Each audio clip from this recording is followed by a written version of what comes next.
2014년 가정의 날을 맞아서 중국의 10개의 성을 대상으로 조사를 했습니다. 어떤 조사를 했냐면 가정 행복에 가장 큰 영향을 미치는 요인이 뭐라고 생각하는가 하는 조사였습니다. 그 조사 결과를 보면 첫 번째가 부부관계고 두 번째가 세대관계입니다. 첫 번째는 부부관계, 두 번째는 세대관계입니다. 이렇게 최근의 연구 결과를 보면요, 우리가 행복해지는 데 있어서 우리가 생각하는 소유나 소득보다 관계가 더 많은 영향을 준다는 것을 발견하게 됩니다. 얼마나 많이 가지고 있느냐가 우리를 행복하게 하는 것이 아니고 누군가 나를 많이 알고 있는가, 나를 사랑하고 있는가, 그리고 그 관계 속에서 내가 충분히 사랑받고 있는가 하는 것이 행복하느냐 그렇지 않느냐를 결정짓고 있다는 것입니다. 조연산 목사님이 쓰신 관계 행복이라는 책에 보면 행복을 위한 5가지의 황금 법칙이 있다고 이야기합니다. 그 첫 번째는 이것입니다. 연약한 사람은 도와주라는 것이고요, 두 번째는 부족하면 채워주고, 세 번째는 허물은 덮어주고, 네 번째는 좋은 것은 말해주고, 다섯 번째는 뛰어난 것은 인정하라는 것입니다. 이 5가지만 잘해도 우리가 관계 속에서 억울해지고 우울해지고 힘들어지고 고통스러운 것을 피하고 관계 안에서 행복을 누릴 수 있다, 이렇게 말하고 있습니다. 성경은 우리에게 끊임없이 행복에 대해서 말씀합니다. 창세기 1장 그 시작부터 성경은 우리에게 행복한 삶에 대해서 말씀하고 그것을 우리에게 바라고 있다는 것을 보여주고 계십니다. 성경이 말씀하시는 행복의 핵심은 생명입니다. 생명과 비교할 수 있는 것은 없습니다. 성경이 말씀하시는 생명은 단순히 이 땅에서 우리가 누리는 생명만을 의미하지 않고요, 성경이 말씀하신 생명은 영원한 생명입니다. 우리는 이것을 줄여서 영생이라고 말합니다. 영생은 문자 그대로 하면 무슨 뜻입니까? 죽지 않고 오래 사는 거예요. 죽지 않고 오래 사는 겁니다. 그러나 영생이라는 단어는 단순히 생명의 길이만을 설명하는 단어는 아닙니다. 만약에 생명의 길이라고만 생각하면 이런 오해를 하게 됩니다. 저는 신방 때 한 자매님께서 자신이 교회를 가지 않은 이유를 설명하시는데 시어머님과 천국에서 영원히 산다고 생각하니까 교회 가기 싫었다는 거예요. 시어머님들 잘하셔야 됩니다. 천국에서 영원히 시어머니와 사는 것이 싫어서 교회에 나오지 않았다, 이렇게 얘기하시더라고요. 영생에 대한 오해입니다. 영생은 길이다 라고 생각하면 이런 오해에 빠질 수가 있습니다. 영생과 바꿔 쓸 수 있는 단어가 있는데 그것은 관계 혹은 교제입니다. 영생은 하나님과의 교제, 곧 하나님과의 관계가 회복되는 것입니다. 그러므로 영생은 죽고 난 이후의 삶만을 의미하지 않고 오늘의 삶이고 이 땅에서의 삶을 말씀하고 있는 것입니다. 그래서 예수님은 이렇게 말씀하셨습니다. 천국이 이미 임하였다. 물론 우리는 오늘 이 땅에서 완전한 영생, 완전한 천국을 누리며 살 수는 없습니다. 그러나 하나님과의 관계, 하나님과의 교제 속에서 우리는 영생을 누리며 살 수 있습니다. 이것이 구원받은 하나님의 자녀된 삶입니다. 그런데 우리의 영생을 놔두지 않는 세력이 있습니다. 우리의 영생을 무너뜨리려는 적이 있습니다. 그 적이 누구냐면 바로 사단입니다. 사단은 하나님의 형상대로 지음받은 인간이 하나님과의 관계 속에서, 교제 속에서 영생을 누리는 것을 원하지 않습니다. 그래서 사단은 끊임없이 하나님과의 관계 속에 들어가서 틈을 만들고 우리를 괴롭게 하고 힘들게 합니다. 사단이 원하는 것은 단 한 가지입니다. 우리의 멸망입니다. 우리의 사망이에요. 잘 보십시오. 하나님은 하나님의 형상대로 지음받은 인간이 하나님과의 관계가 회복되어서 풍성한 삶, 그 영원한 삶을 누리기를 원하십니다. 그런데 반대로 사단은 하나님의 형상대로 지음받은 인간이 하나님과의 교제가 끊어지고 하나님과의 관계가 멀어져서 결국 죄의 종이 되고 멸망에 이르기를 바란다는 것입니다. 이것이 바로 영적 전쟁입니다. 아까 영생에 대해서 설명하면서 영생은 오늘의 문제고 이 땅의 문제라고 말씀드렸습니다. 그러니까 이 영적 전쟁은 지금 있습니까? 없습니까? 있습니다. 지금 있습니다. 이 땅에서 일어납니까? 안 일어납니까? 일어납니다. 여러분이 SF에서 보든지 아니면 아주 소설 속이나 영화 속에서 보면 하늘을 휙휙 날아다니는 일이 아니고 실제로 영적 전쟁은 이곳에 있습니다. 이 전쟁은 한순간도 쉬지 않고 진행됩니다. 휴전 없고 타협도 없습니다. 우리의 인생을 행복을 빼앗기 위해 사단은 한순간도 쉬지 않습니다. 우리가 성령으로 충만하여 하나님을 찬양하는 그 순간 사단은 그 틈을 노립니다. 우리가 기도해서 하나님의 응답받아서 감사하는 그 순간도 사단은 가만히 있지 않습니다. 우리가 사역이 잘 돼서 너무나도 가슴이 벅차고 하나님께 더 큰 헌신을 드리겠다고 결단할 때도 사단은 틈을 노리고 있습니다.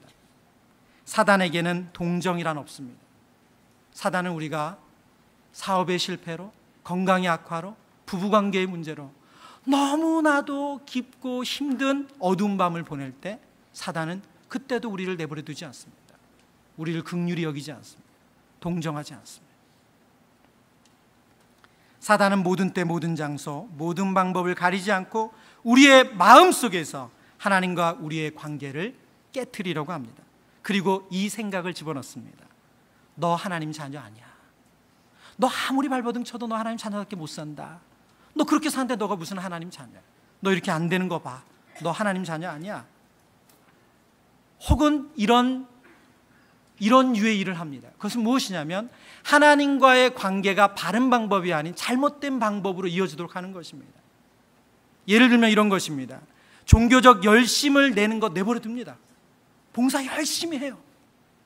내 위에서 출발한 봉사를 열심히 하게 합니다. 새벽부터 저녁까지 피곤하고 GBS 다 마치고 막 그냥 리더 모임 다 끝나고 집에 들어가면 12시 그리고 내일 아침 일찍 나가는 거 그렇게 매일 1년 12달 남은 휴가는 다 그냥 충주에서 보내고 내버려둬요. 내버려둬. 가만히 내버려둬요. 그렇게 하라고 해요. 하나님과의 관계가 가까워지지 않으면 사단은 내버려둬요. 그러나 하나님과의 관계가 가까워지고 하나님과의 교제가 친밀해지고 하나님을 통해서 그 영생의 풍성함을 누리는 것은 사단은 가만히 있지 않습니다. 그러므로 이 영적 전쟁은 멈추지 않고 계속됩니다. 언제까지요? 우리가 하나님께 부름받는 그 순간까지. 우리의 삶의 이면에는 이 영적인 전쟁이 있습니다.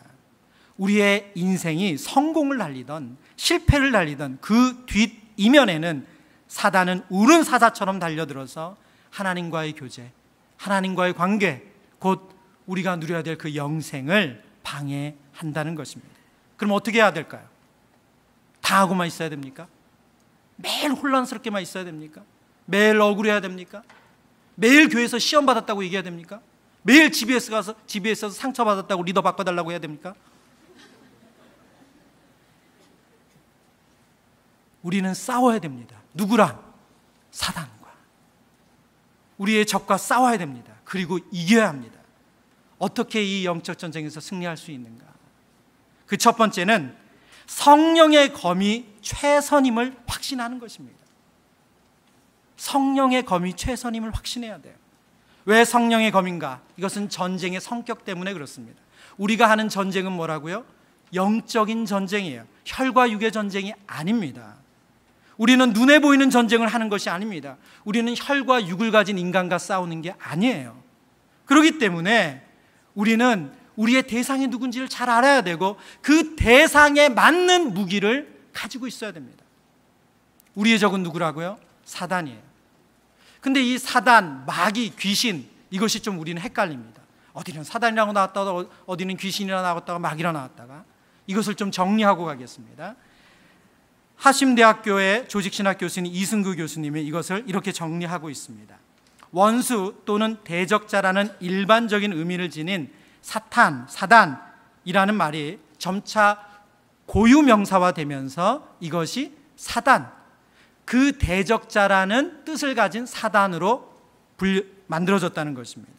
이를 영어로도 히브리어를 음역해서 세이튼, 사탄이라고 우리가 부르는 그 세이튼으로 번역된 것입니다. 이런 의미의 사단은 하나님의 피조물인 천사 중 하나가 타락한 존재이고 그와 함께 타락한 천사들은 우리말 성경에서 직역해서 악한 영들이라고 번역하고 있습니다. 때로는 귀신들이라고 번역합니다. 그리고 이들의 우두머리에 해당하는 사탄을 때로 마귀라고 번역합니다. 그러므로 이때 마귀는 불교에서 말하는 마귀나 이 세상 다른 종교 배경에서 말하는 마귀랑 다른 존재라는 것이죠. 이런 존재를 영어 성경에는 The Devil이라고도 표현합니다. 그러므로 기독교에서 말하는 마귀는 사탄과 동의어로 사용되는 것이라면 항상 단수로 일컬어져야 됩니다. 그러므로 마귀들이라는 말은 옳은 말이 아니라 수정돼야 됩니다. 찬송가 348장에 보면 마귀들과 싸울지라, 그러니까 이것은 신학적으로는 좀 맞지 않는 말이죠.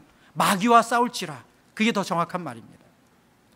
귀신들이라는 표현은 있을 수 있습니다. 그러나 이때도 귀신들이 우리나라 전통 사상에 말하는 몽달 귀신, 처녀 귀신, 그런 귀신 아니고 성경이 말하는 타락한 천사들, 악한 영들이라는 뜻으로 이해하는 것이 옳다는 것입니다. 그렇기 때문에 혹시 여러분 마음에 안 드는 분을 향해서 마귀라고 부르시는 분들, 그건 옳지 않은 표현입니다. 술 먹고 늦게 들어온 남편이나 밤새 게임하고 일어나지 않는 아들을 향해서 마귀다 이렇게 부르는 거 맞지 않습니다. 돈 떼먹고 도망간 누구, 날 배신하고 딴 남자 혹은 딴 여자에게 간 그 사람 마귀가 아닙니다. 그 사람 뭐죠? 나쁜 사람입니다. 우리의 영적인 적은 사단만 있는 것은 아닙니다. 우리 안에 있는 육, 정욕으로 대면되는 육이 있습니다. 그리고 세상이라고 불리는 것이 있습니다. 우리가 세상으로 갔다, 세상을 거스른다, 성경에 세상을 표현하지 있지 않습니까?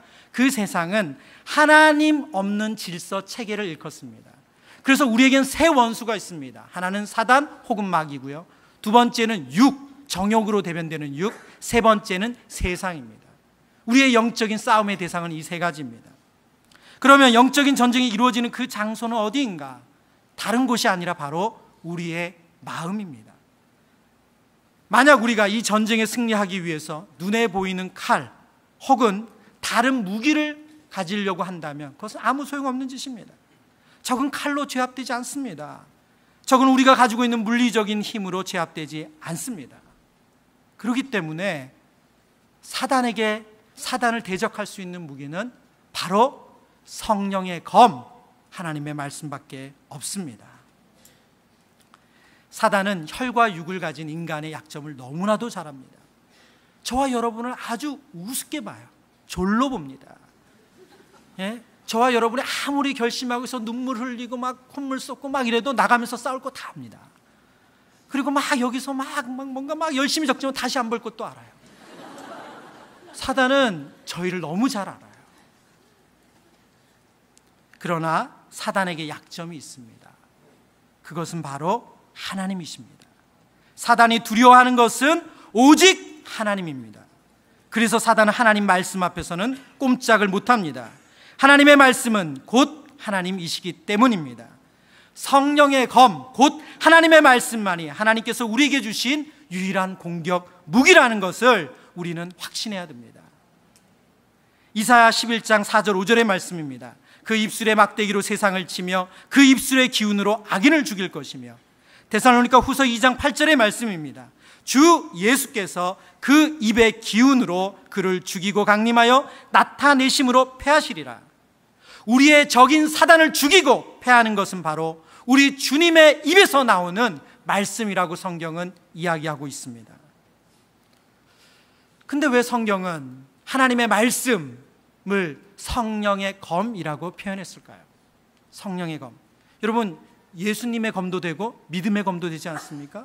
아니면 우리 그리스도인 성도들이 써야 되니까 성도의 검도 되잖아요. 근데 왜 굳이 성경은 성령의 검, 곧 하나님의 말씀이라고 했을까요?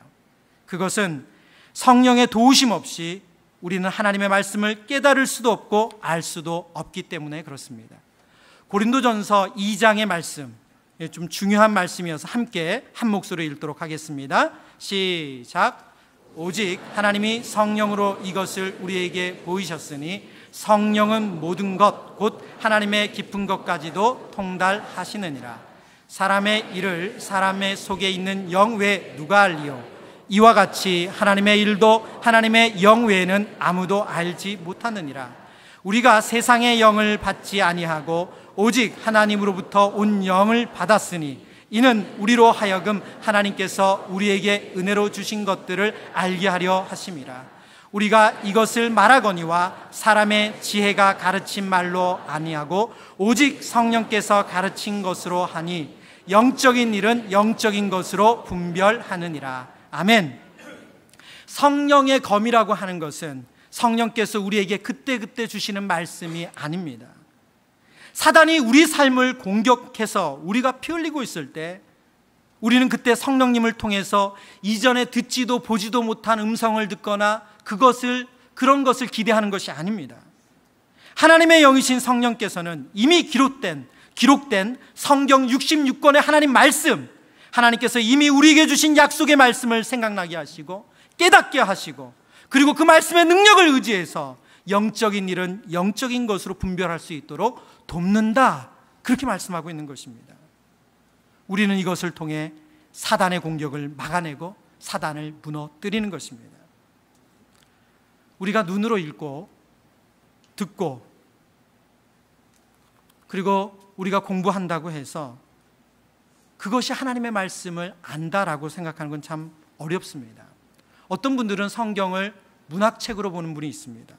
어떤 분은 과학책처럼, 윤리책처럼 보는 분도 있습니다. 어떤 분은 잠 안 올 때 읽는 분도 계세요. 저는 이런 분 보았습니다. 자동차 뒤 스피커 옆에 놔두시더라고요. 왜일까요? 뒷차가 부딪히지 말라고. 그 성경은 부적이죠. 성경을 문학책으로 읽는 분에게 성경은 그냥 감동적인 이야기일 뿐입니다. 성경을 아름다운 시가 많이 모여있는 그 시로 본다면 그건 시집이죠. 성경을 명심보감처럼 이 땅에 지혜를 주는 말씀으로 본다면 그건 많은 지혜서 중에 하나일 뿐입니다. 그러나 성경은 우리에게 그런 목적으로 주어지지 않았습니다. 히브리서 4장 12절 말씀에 보면 하나님의 말씀은 살아있고 활력 있어 좌우의 날선 어떤 것보다 예리하여 혼과 영과 및 관절과 골수를 찔러 쪼개기까지 하며 또 마음의 생각과 뜻을 판단한다 말씀하고 있습니다. 무엇입니까? 하나님의 말씀은 살아있는 검입니다. 성령의 검이에요. 그래서 우리의 마음속 깊이 있는 어두움을 걸러내고 우리의 상처를 드러내고 우리 안에 있는 깊은 죄를 직시해서 하나님과의 관계가 회복될 수 있도록 돕는 하나님의 검입니다. 이렇게 하나님의 말씀을 분별할 수 있도록 돕는 분이 바로 성령님이십니다. 그래서 성령의 검, 곧 하나님의 말씀이다. 성경은 이렇게 말씀하고 있습니다. 에베소서 6장에 보면 하나님께서 우리에게 주신 전신갑주는 성령의 검만 있지 않습니다. 총 6가지죠. 첫 번째 무엇입니까? 진리의 허리띠입니다. 두 번째는 바로 가슴을 가리는 의의 호심경, 그리고 평안의 복음의 신, 믿음의 방패, 구원의 투구, 그리고 성령의 검, 이렇게 6가지입니다. 근데 적을 대적해서 공격해서 싸우는 무기로 주신 것은 바로 성령의 검밖에 없습니다. 하나님의 말씀밖에 없습니다. 다른 무기는 없습니다. 여러분, 우리가 사단과 대적해서 우리의 영생을 무너뜨리려고 하고 하나님과 저와 여러분의 관계를 무너뜨리려고 하는 사단과 대적해서 싸워서 이기게 하는 그 무기는, 그 공격 무기는 하나님의 말씀, 성령의 검밖에 없다는 것입니다. 아무리 우리가 다른 것으로 사단을 대적하려고 해도 이길 수 없어요. 여러분이 아무리 지식을 많이 쌓아도 사단을 이길 수가 없습니다. 아무리 우리가 건강해져서 우울해지지 않으려고 해도 사단을 이길 수 없어요. 우리가 아무리 많이 돈을 가져서 여유를 가지고 평안을 가져도 사단을 이길 수 없습니다. 사단을 이길 무기, 그것은 성령의 검, 하나님의 말씀밖에 없습니다. 두 번째, 영적 전쟁에서 승리하려면 성령의 마카이라의 사용법을 알아야 한다는 것입니다. 검으로 쓰이는 헬라어 단어는 2가지입니다. 바로 첫 번째는 롬파이아라는 단어입니다. 롬파이아는 1m 이상의 아주 길고 두껍게 생긴 날이 양쪽에 있는 칼입니다. 예. 보통 우리가 무슨 신검 할 때 나오는 그런 검이죠. 예. 다른 하나는 마카이로 불리는 매우 일반적인 칼입니다. 보통은 15cm에서부터 45cm까지 되는 이런 일반적인 칼입니다. 오늘 그러나 성령의 검이라고 말했을 때 이 성령의 검은 마카이라입니다. 그래서 이 검은 방어용, 공격용으로 모두 쉽게 사용되고 대부분의 로마 병사들이 백병전에서 이 검을 사용했습니다. 마태복음 26장 47절에 보면 겟세마네 동산에서 예수님을 체포하러 왔던 병사들의 손에 들린 무기를 묘사할 때 이 단어가 사용됐습니다. 또 대제사장 말고의 귀를 잘라냈을 때 베드로가 들었던 그 검, 그것도 마카이라입니다. 만약 베드로가 마카이라가 아니라 롬파이아를 들었다면 말고는 귀가 잘린 게 아니고 몸이 잘립니다. 웃으실 줄 알았는데 우리는 이 성령의 검 마카이라의 사용법을 알아야 합니다. 앞선 설명처럼 성령의 검이라는 것은 성령께서 말씀을 해석해 줘야만 알 수 있죠. 그럼 또 하나의 문제가 생기는데, 그럼 우리에게 성령님이 계시는가 하는 거예요. 저와 여러분의 성령님이 계시는가? 사도행전 2장의 말씀입니다. 베드로가 이르되 너희가 회개하여 각각 예수 그리스도의 이름으로 세례를 받고 죄 사함을 받으라. 그리하면 무엇을 선물로 받습니까? 성령의 선물을 받으리니 돼 있지만 여러분 성경의 관주를 보면 밑에 번호로 해서 성령을 선물로 받는다 나와 있습니다. 하나님께서 예수 그리스도를 주인으로 모시는 이들에게는 성령을 선물로 주십니다. 모든 신자에게, 모든 그리스도인들에게 하나님은 성령을 선물로 주셨습니다. 그런 의미에서 모든 그리스도인들은 성령의 검을 가지고 있습니다. 문제는 그 사용법을 아느냐 모르느냐 하는 것입니다. 우리가 이 성령의 검과 관련해서 잘 알려진 말씀이 하나 있습니다. 그것은 마태복음 4장에 예수님께서 시험당하신 장면입니다. 예수님이 시험당하실 때 사단이 예수님에게 이렇게 말합니다. 내가 만일 하나님의 아들이여든 명하여 이 돌들로 떡덩이가 되게 하라. 예수님의 굶주린 허기를 채우라고 사단이 제안한 것이 아닙니다. 여기서 아주 중요한 단어가 있는데 그것은 만일입니다. 만일. 사단은 예수님에게 이렇게 말하고 있는 것입니다. 너 하나님 아들 아니냐? 그러니 너 자신을 만족시켜라. 더 이상 여기서 천대와 무시당하지 말고 왜 여기서 이렇게 굶주리고 있냐? 그러지 말고 너 하나님의 아들이라면 그 능력을 사용해서 이 돌 정도 떡으로 만들 수 있지 않겠냐? 그래서 써라, 해봐 라고 말하는 겁니다.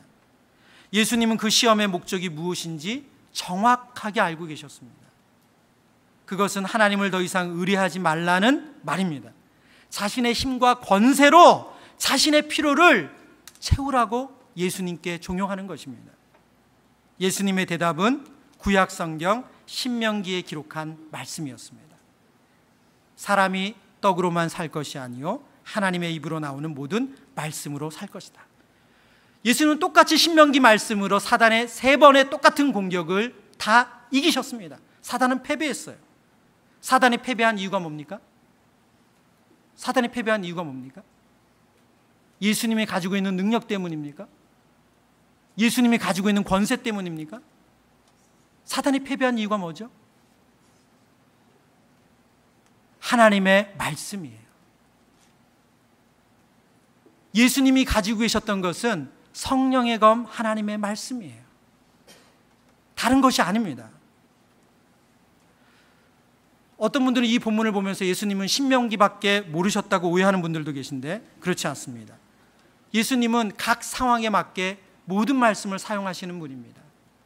예수님은 끊임없이 예수님을 핍박하고 예수님을 비난하고 예수님을 내리려고 하는 세력들이 있었습니다. 그들 중에 바리새인들과 논쟁할 때 예수님께서 그들에게 이렇게 묻습니다. 그리스도에 대하여 어떻게 생각하느냐? 누구의 자손이냐? 그들이 대답합니다. 당연히 그리스도는 다윗의 자손이다. 예수님께서 그들에게 질문합니다. 마태복음 22장의 말씀입니다.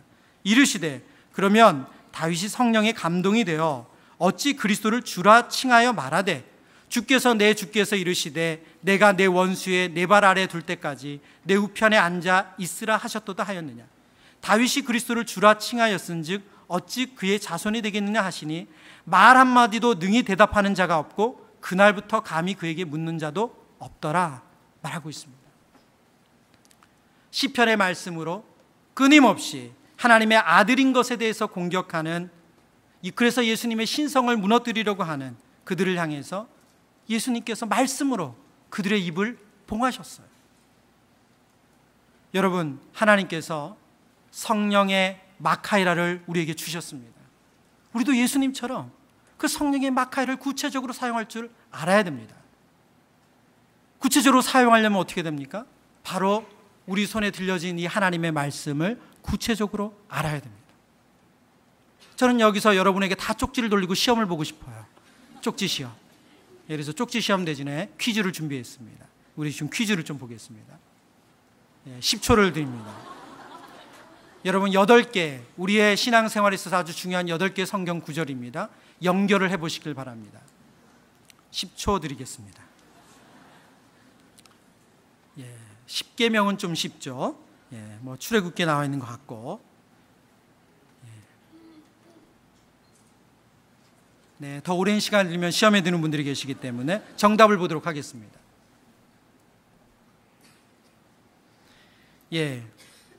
다음 넘겨주시죠. 괜찮습니다. 제가 이 성경을 보여드리는 것은 저도 이 문제를 책을 통해서 딱 봤을 때 절반까지는 너무 쉽게 풀리더라고요. 근데 그 다음부터는 고민을 하게 되더라고요. 그러면 다 맞았을까 안 맞았을까요? 저를 의심하시는군요. 다 맞았습니다. 나는 성령의 마카이라 곧 하나님의 말씀을 얼마나 알고 있는가. 하나님의 말씀을 알지 않고서는 어떻게 그 말씀을 우리가 무기로 사용할 수 있습니까? 무기로 사용할 수 없습니다. 라이프웨이 리서치라는 미국의 한 리서치 기관에서 성경 읽기라는 주제로 미국 전역의 개신교 2,930명을 대상으로 조사를 했습니다. 질문은 이것입니다. 얼마나 자주 성경을 읽는가? 이 질문을 받은 대상은 한 달 이상 정기적으로 예배를 잘 참석하는 성도들입니다. 매일 읽는다고 대답한 개신교인은 19%였습니다. 반대로 거의 혹은 전혀 읽지 않는다고 대답한 응답자는 18%입니다. 일주일에 몇 번이라고 답한 응답자는 26%, 일주일에 한 번은 14%, 한 달에 최소 한 번은 22%입니다. 한국 기독교는 얼마나 다를까요? 우리는 더 뜨겁게 신앙생활하고 있으니까 서구 교회와 비교해서 월등히 성경을 잘 읽고 있고 알고 있고 구체적으로 사용할 줄 알까요? 우리는 빵빵 터지는 기독교 관련 뉴스를 접하면서 말씀대로 살아내지 못하는 교계 지도자들이나 크리스천들의 삶으로 인해서 낙심합니다. 우리 주변의 크리스천들로 인해서 상처받았고 그로 인해 교회를 다니지 않겠다는 이야기를 듣는 것도 그렇게 어려운 이야기는 또 아닙니다. 그런데 여러분, 또 다른 문제가 있습니다. 이런 문제들을 보면서 우리는 그래, 삶이 중요해. 그래, 말씀을 살아내는 게 중요해. 아는 게 얼마나 아는 것으로 그쳐서는 안 돼. 정말 잘 살아야 돼. 여러분, 맞습니다. 말씀을 살아내는 것 너무나도 중요합니다. 그걸 하나님 원하십니다. 그러나 말씀을 살아내는 것에 대한 강조가 말씀 자체를 경시하거나 무시하는 것은 아닙니다. 분명한 것은 하나님의 말씀에 지배를 받지 못하면 말씀을 살아내지 못합니다. 말씀을 알지 못하면 말씀을 살아내지 못해요. 여러분, 말씀을 얼마나 잘 알고 계십니까? 여러분에게 마카이라가 있습니까? 여러분의 손에 하나님의 말씀이 적합하게 들려 있습니까? 결혼의 문제를 앞두고 있는 우리 청년들에게 묻습니다. 결혼을 대해서 하나님 주시는 말씀이 무엇입니까? 여러분, 무엇을 기준으로 결혼을 결정합니까? 직장 문제로 고민하는 분들에게 묻습니다. 하나님께서는 직장 생활에 대해서 뭐라고 말씀하고 있습니까? 여러분의 그 마카이라가 있습니까? 관계 속에서 갈등하는 분들에게 묻습니다. 하나님께서 성경에 끊임없이 관계에 대해서 말씀하고 계시는데 여러분의 그 마카이라가 있습니까? 경제적인 것으로 고민하고 아파하는 분들에게 묻습니다. 여러분에게 하나님 주시는 그 마카이라가 있습니까? 성경을 알지 못하면 살아내는 것은 너무나도 소원한 이야기입니다. 성경의 마카이라를 사용하려면 말씀을 알아야 합니다. 여러분, 이번에 휴가 어떤 계획 세우셨습니까? 일주일씩 성경 통독 안 하셔도 됩니다. 그 수련회 안 들어가셔도 됩니다. 그러나 성경 66권 중 한 권이라도 그 말씀을 읽고 공부하고 묵상하는 시간을 가져보시기를 권합니다. 하나님께서 우리에게 주신 성령의 마카레 사용법을 우리가 알아야 합니다. 세 번째, 영적 전쟁에서 우리가 승리하려면 말씀을 가지고 실전을 경험해야 됩니다. 야다라는 히브리어 단어가 있습니다. 알다라는 뜻입니다. 그런데 그냥 아는 것이 아니고 꼭 결혼한 남녀가 서로를 아는 것처럼 경험해서 실제적으로 아는 알을 야다라고 합니다. 저는 운전면허를 따면서 참 힘들었습니다. 운전면허를 좀 늦게 땄기도 했고, 그리고 운전면허를 따는 과정이 이렇게 순탄치 않았습니다. 첫 번째 필기시험 당연히 1차로 합격했습니다. 그런데 기능부터 저에게 고난이 시작됐습니다. 기능을 이렇게 배우는데 학원을 제대로 나가질 못했습니다. 그래서 10만 원 주고 가라 선생님에게 연수를 받았습니다. 무지 떨어졌습니다. 서울에 있는 몇몇 면허시험장들 다 가봤습니다. 그리고 안 돼서 지방으로 갔습니다. 문제는 지방에서도 힘들었다는 겁니다. 그리고 주행을 보는데 주행은 또 쉽지 않았습니다. 정말, 그래서 저는 그때 가장 부러웠던 게 뭐냐면 운전하시는 여집사님들, 정말 존경스러웠습니다. 어떻게 앞도 보고 이것도 하고 옆도 보고, 정말 저는 그분들을 존경했습니다. 그리고 제가 첫 운전을 하던 날을 기억합니다. 그날 교회 봉고차 키를 받았습니다. 이렇게 주일날 오후 예배를 다 마치고 이제 저와 저희 가족 그리고 저희 집 근처에 사는 사모님과 그 아이들을 태우고 제가 이제 시동을 걸고 갔습니다. 아주 복잡한 이 시장길을 지나서 딱 도로에 들어섰습니다. 그런데 시동을 켜는 순간부터 라디오에 이 주파수가 안 맞아 지지직거리는데 주파수를 못 맞추겠는 거예요. 주파수를 어떻게 맞추는지도 우선 모르고, 그 다음에 정신이 없습니다. 오로지 앞만 보고 가야 되기 때문에 중간에 한 시동을 몇 번 꺼트렸습니다. 그래서 제 목표는 시동을 꺼트리지 않고 집까지 가는 거였어요. 그래서 가다가 저희 집이 좀 좁은 골목이 있었는데 옆에 대놓은 차를 박지 않기 위해서 벽을 박고 갔습니다. 참 그때 우리 교회에 죄송한 마음이 있습니다. 갑자기 와이퍼가 움직이는데 왜 움직이는지 알 수가 없어요. 그렇게 첫 운전을 했습니다. 지금은 어떨까요? 지금은 제가 1년에 15,000에서 2만 킬로를 띱니다. 영업용 기사는 아닌데 상당히 많이 운전을 하고 다닙니다. 여러분, 음악 주파수 잘 맞출까요? 당연하죠. 주파수 맞추면서 와이퍼도 움직입니다. 그러면서 커피도 마실 수 있어요. 왜 이렇게 달라졌습니까? 제가 갑자기 성령의 감동하심을 받았습니까? 저희 갑자기 없던 능력이 생겼습니까? 그것이 아니죠. 실전에서 수없이 반복하면서 만들어낸 결과입니다. 끊임없이 그 실전에서 해보면서 이제는 제가 운전하고 있다는 걸 잊어버릴 정도로 운전을 합니다. 히브리서 5장 12절 14절의 말씀입니다. 우리 중요한 말씀이기에 한번 다 같이 읽겠습니다. 시작.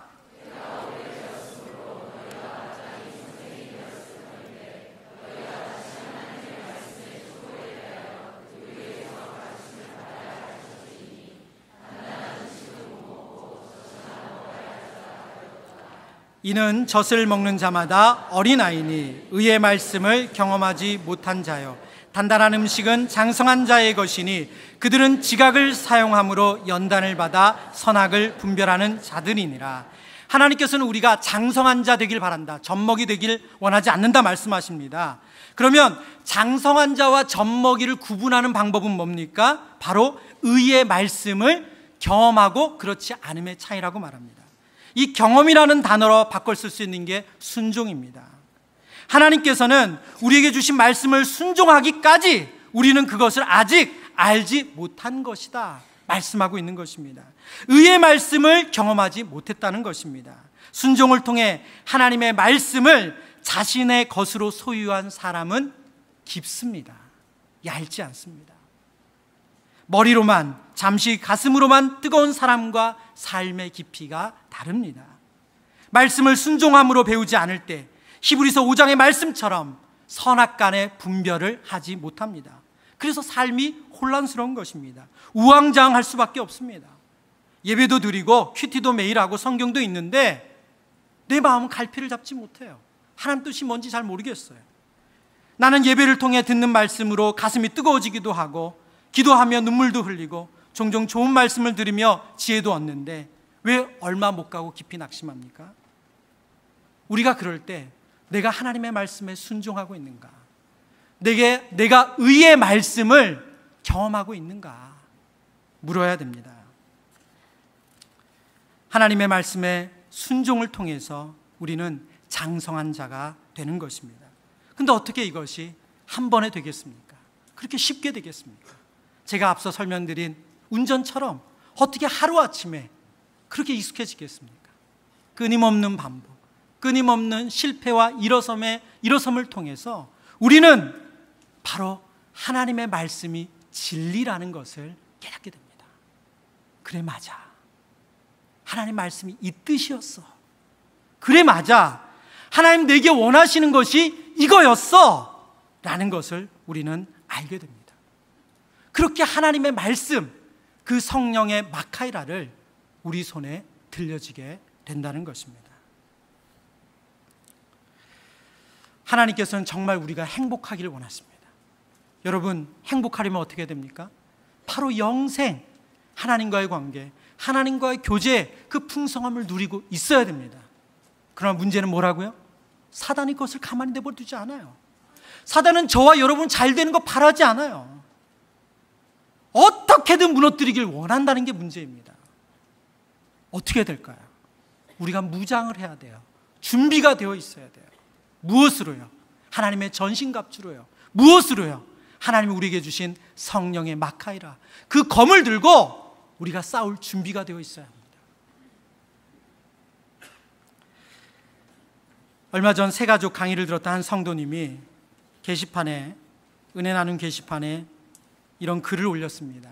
제가 이 글을 보면서 하나님의 말씀, 성령의 검이 우리의 삶에 임하는 것이 얼마나 중요한가, 얼마나 큰 변화를 가져다 오는가 하는 것을 다시 한번 생각하게 됐습니다. 제가 그분의 글 앞부분을 좀 읽어드립니다. 제가 첫 번째 들은 강의는 둘째 주였는데요, 구약 전체를 요약한 강의였습니다. 지난주 두 번째로 들은 강의는 셋째 주로 구원에 관한 것이었습니다. 강의를 들으면서 참 많은 것을 깨닫게 되어 저의 고백으로 제가 받은 은혜를 나눕니다. 저는 서산에 살다가 지난 2월에 분당으로 이사 왔는데요, 그동안 예배 드릴 때 들은 설교 말씀은 도무지 이해가 되지 않았던 부분들, 나는 왜 태어나면서부터 죄인인가, 복음은 무엇이고 구원은 무엇인가 같은 궁금증 등을 안고 있었습니다.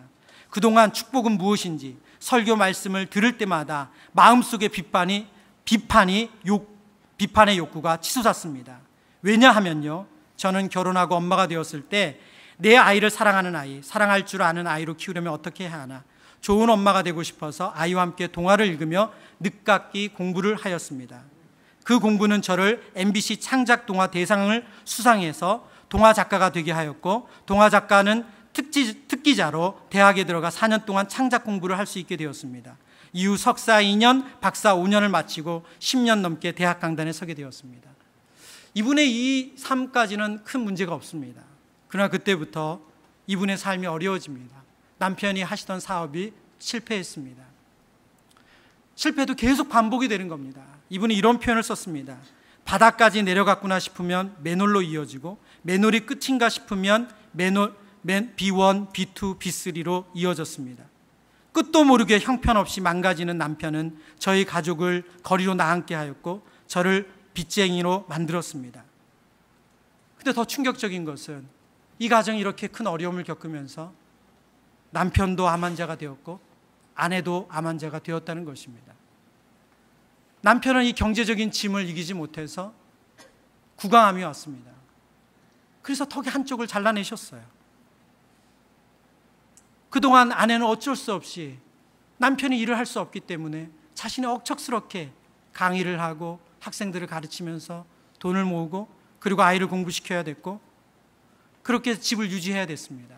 그런데도 불구하고 가재도구에 빨간 딱지를 2번이나 붙이고 빚쟁이들에게 시달리고 그리고 종국의 그 집도 월세방으로 옮길 수밖에 없었다고 말합니다.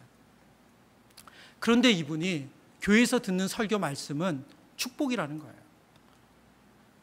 그런데 축복이 물질에 맞춰지니 저는 수긍할 수가 없었습니다. 그게 맞다면 저는 저주받은 사람이 되니까요. 그때부터 이분은 영적인 어둠에 휩싸입니다. 사단의 밥이 됐어요. 너무너무 괴롭게 남편을 원망하고, 그리고 자신의 살아온 삶을 원망하고, 자신을 원망하고, 그리고 결국 어쩔 수 없이 이혼까지 하게 됩니다. 근데 이분이 말씀을 들으면서 이분 안에 하나님께서 주시는 너무나도 분명한 말씀이 임했습니다. 이분이 마지막에 이렇게 쓰고 있습니다. 강의를 듣고 제 삶을 돌아보니 저는 구원받은 사람이었습니다. 하나님께 의존하고 순종하는 올바른 관계 형성을 위해서 제게 불어닥친 고난은 필수였던 것이죠. 안 그랬다면 저는 저만 아껴주었던 남편만을 믿고 의존하고 살아왔을 테니까요. 사람은 기대의 대상이 아니라 불쌍히 여겨야 할 대상이라고 몇 주 전 이찬수 목사님 설교 말씀을 들었습니다. 정말 모든 게 은혜였습니다. 여러분, 어떻게 이분처럼 지나온 삶이 한순간에 하나님의 은혜였다라고 다시 해석될 수가 있습니까? 이분이 간증문 가운데 이런 글을 쓰셨어요.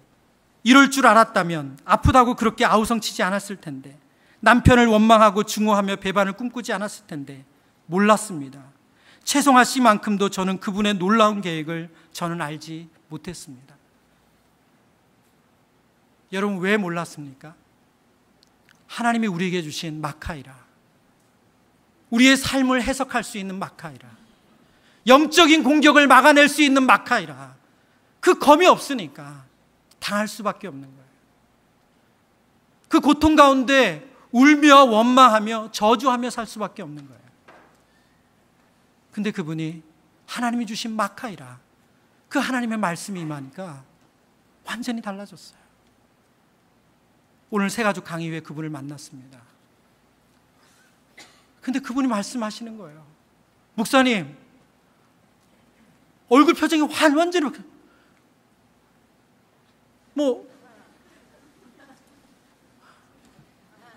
목사님 달라졌어요. 해석이 돼요. 살아났어요. 그리고 그분이 댓글 다셨다고 댓글 보라고 그러시더라고요. 그러면서 그분이 에듀투게더 교사하시겠다고, 제가 하나님께서 주신 제 재능 가지고 이제 하나님을 위해 뭔가 하고 싶다고.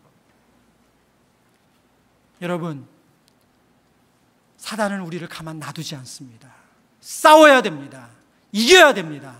그때 하나님이 주신 성령의 마카이라를 여러분이 가지고 있어야 됩니다. 그러기 위해서 말씀을 아셔야 됩니다. 읽어야 됩니다. 공부하셔야 됩니다. 암송하셔야 됩니다. 그리고 순종하셔야 됩니다. 그때 우리는 우리 주님이 이기셨던 그 승리, 우리 노경수 성도님이 이기셨던 그 승리, 우리도 이길 줄 믿습니다. 우리 것으로 가질 줄 믿습니다. 우리 그 소망을 가지고 찬양하겠습니다. 329장 세상의 유혹 시험이 내게 몰려올 때 우리 함께 하나님께 찬양드립니다.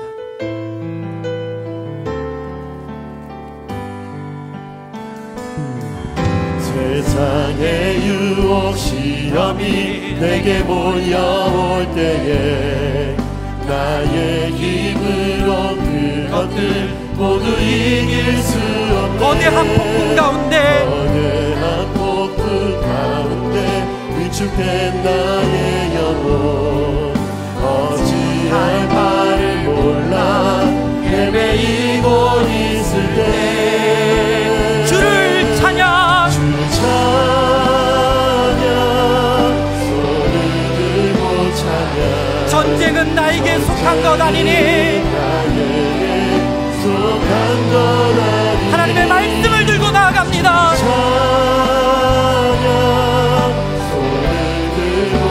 전쟁은 하나님께 속한 것이니, 거짓과 속임수로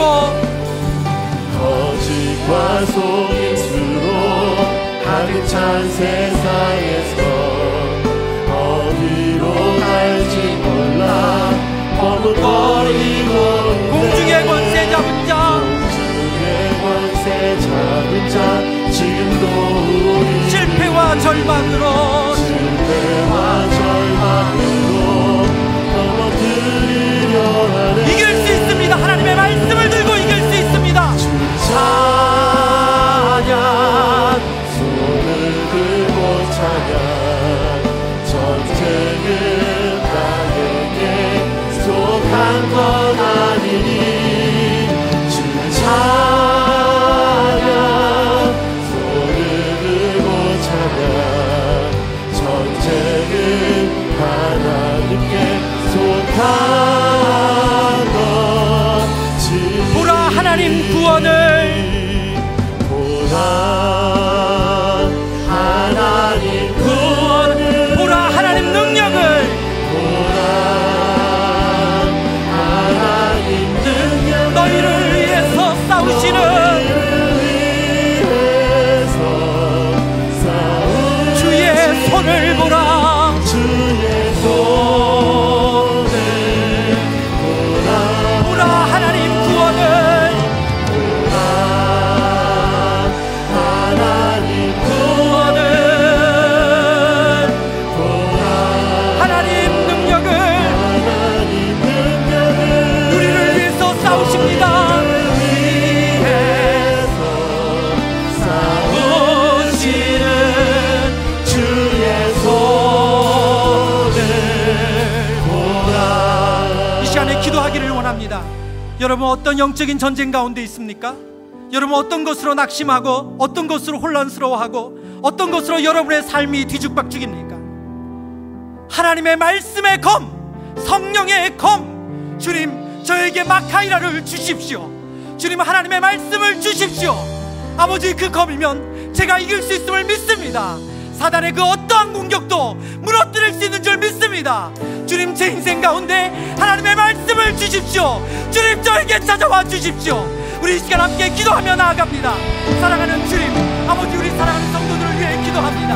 아버지 하나님 결혼의 문제 앞에서, 아버지 관계의 문제 앞에서, 직장의 문제 앞에서, 건강의 문제 앞에서, 아버지 경제적인 문제 앞에서 아버지 우리가 혼란스럽습니다.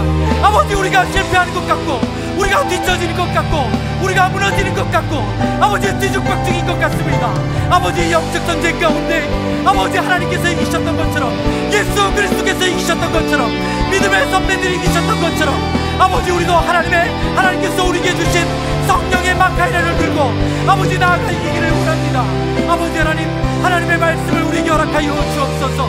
삶 속에 구체적으로 적용하며 이길 수 있는 하나님의 말씀을 우리 가운데 허락하여 주옵소서.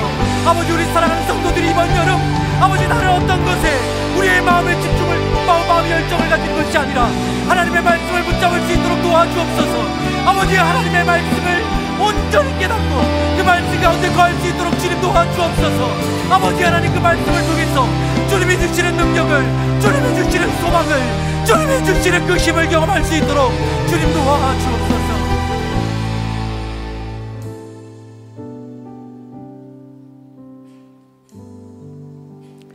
사랑하는 주님, 오직 주님께서 우리에게 주신 무기는 성령의 마카이라 하나님의 말씀인 줄 믿습니다. 주님, 다른 것으로 내 인생을 바꿔보려고 하고 다른 것으로 내 삶을 조금 더 움직여보려고 했던 우리의 그 모든 시도를 내려놓습니다. 주님, 하나님의 말씀 앞에 엎드립니다. 성령님 말씀을 깨닫게 하여 주옵소서.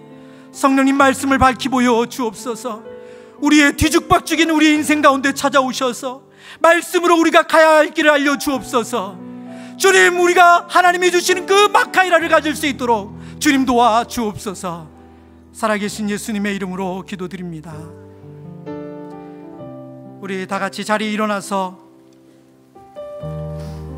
보라 너희는 두려워 말고 이 찬양을 부르며 다시 한번 하나님께 결단하며 예배를 마치도록 하겠습니다. 보라 너희는 두려워 말고 너희는 두려워 말고 보라 너희를 인도한 나를 보라 너희는 지치지 말고 지치지 말고 너희를 구원한 나를 너희를 치던 적은 어디 있느냐? 너희를 치던